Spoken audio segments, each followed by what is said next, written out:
Okay, so this hand is from the Bike Casino in LA from this last weekend on Saturday. Okay. And the blinds are 5-5, no limit. Mm-hmm. The buy-in is 300 to 1,000, and it's Yep. an 8-handed table. I've played in this game So many hours. this started being my game over the last couple of months. Before that, I was playing a much shallower game, which was the 2-3 no limit, which is a 200 fixed limit game, Oh, which I really don't like anymore. At Commerce, Yeah. or at No, the it's bike. actually at the bike. Oh, okay. At the bike, yeah. Right. They have that at the bike and the Commerce. Yep. So the pre-flop action is under the gun and under the gun +1 fold. I'm in Okay. the middle position, MP1, and I open to 25. Is that the standard open size about? 20 to 25 is usually the open size. Okay. Jack of clubs, Jack of hearts, you said?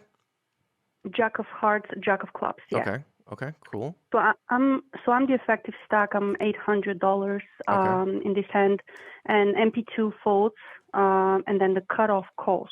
All right, so cutoff calls. Yeah. The button and small blind fold, and the big blind, who is the main villain, he calls.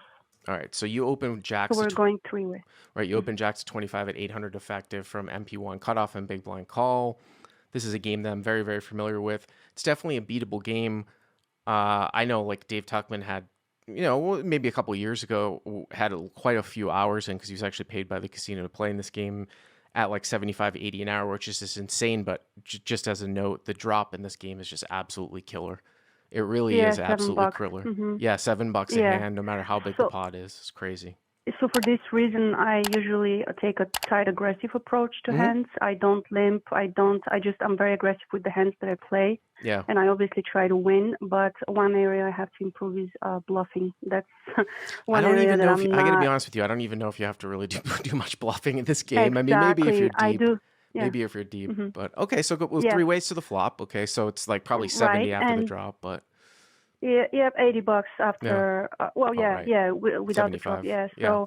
So we go to the flop, and the flop is Ace of Diamonds, nine of Hearts, Jack of Spades. Oh, middle set. Rainbow. Okay. Yeah, middle set, Rainbow. So the big blind, who is the main villain, like I said, he Donk leads into me with a bet of 25, which is approximately a third of the pot. Okay. Right? I see this flop mostly. Obviously, there's no flush draw. So for me, the first hand I see is 10 queen. And I know people usually think about what range could the big blind be calling me with, but I think about what are the hands that could beat me or get there by the river. Right. So I'm thinking 10 queen. It scares me a lot. So it seems like a blocker bet. So I raise to 80. Also too, it wouldn't shock me if the big blind's leading with an ace here, but I actually like the raise, and especially with middle set unblocking top pair, he's still not going to fold if you make it 80. You know what I mean? Yes. It's just, and a lot of times if you see a front door flush draw, which of course this board does not have, it could be like a flush draw lead, but here, like you said, the draw is like queen 10, right? That makes a lot of sense. And it could be some gut shots there, right? But I didn't initially think about king, queen, or ace, queen. So the cutoff folds and the big blind calls. Yeah, for people in live chat saying this is a call, it's ace X, why not just get more money in the pot with ace X? I mean, my contention here is that if you call ace X, that's not aces up, which also is not going anywhere, he's going to check the turn when the hero here raises pre and then calls a bet after the big blind leads with a guy to his left, because hero probably can't even call here with kings.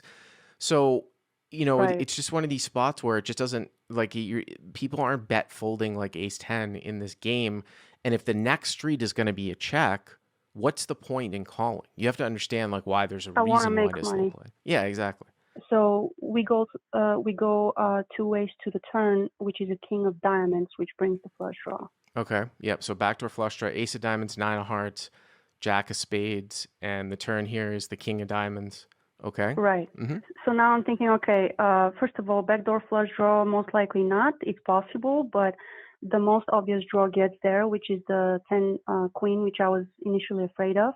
But he Donk leads into me again for 125. And first thought I had was, why would you lead out for such a big, if you made your straight, which is the stone nuts right now, why would you lead with 125? Well, I will say though that if a portion of his range, first of all, not everyone's going to necessarily three bet ace king. I mean, what are the things that change here on the turn? You know, ace king makes aces up. I think that that's three bet off a lot, right? The other thing too is that if there's a portion of his range is queen 10, it's not necessarily that someone might not just lead there after you raise. Now, I will say most people, when they start to sort of think about poker, when you do raise the flop, you're probably representing, you know, a lot of ace king or better. So if I did have queen 10 somehow and I played it this way, I would expect you to do a lot of betting on the turn. So I probably would check raise, but I don't know at this. I mean, here's the thing. You only start with 800 effective. If you were to call, the pot will be like 530 and you guys will have about a pot size bet left. I think usually the play though here is to call. I mean, sure, he could have a hand like Jack X of diamonds here, but when one of those draws sort of comes in and he leads out here, you can still get value here at the end. The hand somewhat will reveal itself towards the end here too. That's sort of my thinking here.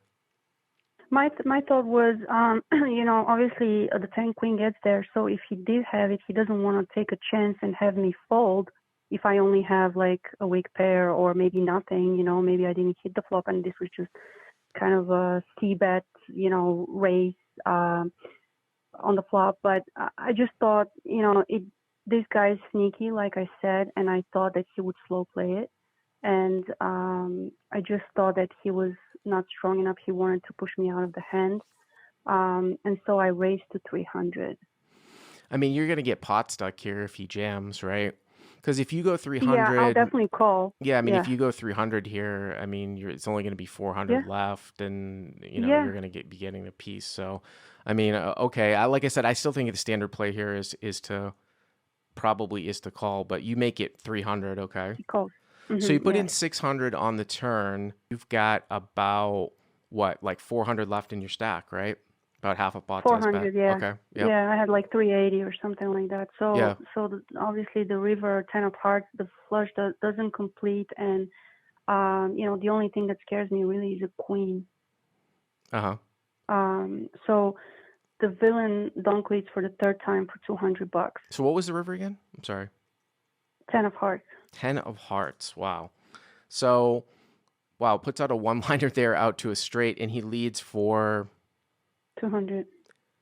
So big blind leads for 200, and that's about half your stack. So now you're getting about 5-1 at the end. So it's $1,000 and it's 200 for you to call.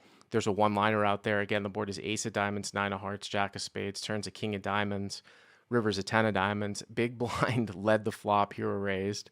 Big blind led the turn, hero raised to 300. And now big blind sort of puts out a little blocker bet here at the end. Exactly. And I mean, how does he have a queen that's not a straight here on the turn? I mean, it could be like a queen jack type of holding, that part of the reason why we raised the flop. I mean, again, you don't have the jack of diamonds, so that's possible. That puts out the backdoor diamond. I would take a look at the suits in my hand here. You don't have the jack of diamonds, so possibly like a jack X type of diamonds that he decides to just lead turn, although it doesn't make sense. Again, I'll go back here to, you're getting 5-1. The guy blocks at the end here. Can he have some sort of weird two pair here, 1 out of 6 times? I think at this sizing, I might call, and if he had bet 400, I probably might fold. That's my best take. I've seen some weird shit. The guy just doesn't know what to do, and you know, he has some sort of two pair. You know what I mean? Something like that, because again, what he's representing, which is a queen, if it's not 3-bet all in on the turn, it looks like you're not going anywhere, so I'd expect queen 10 to 3-bet all in, then it's ace queen. But again, is ace queen playing a donk and then a donk on turn, or like a hand like queen jack, or king queen, you know, one of those things. But I think I still call, getting like 5-1, and I've seen some weird shit. What did you do? What did you end up doing? That's exactly what I did. I just called. Basically, I tanked for a minute, and I was just considering all the queen holdings, and just the way that he played, it didn't seem to me like a queen all the way, you know, from the flop leading into me with a queen, you know. Yeah, it could be, you know, maybe 10 queen, but like I said, I just had a feeling. So I called and he showed King 9 for 2 pair. King 9, nice. By the way, Yeah. some people are saying that the lead on the flop was indicative of a 9. The guy still called when she raised, right, with King 9. So, Yeah. I mean, there you go. And again, to take away from that, like I said, I don't think he's blocking the end here, Sabrina, by betting 200. Whereas 400 all in would be turning a hand into a bluff. And that's one of the small stakes exploits in Crush Live Poker, is that people don't turn hands, like especially like 2 pair, into bluffs at, this is mid stakes. So he's actually blocking the end, whereas I would interpret a $400 bet as a bet that was representing a queen. So if he actually moved in, he's turning King 9 into a bluff. I don't see that much. I would see a block bet like this more often, getting 5-1. I think it's a nice call.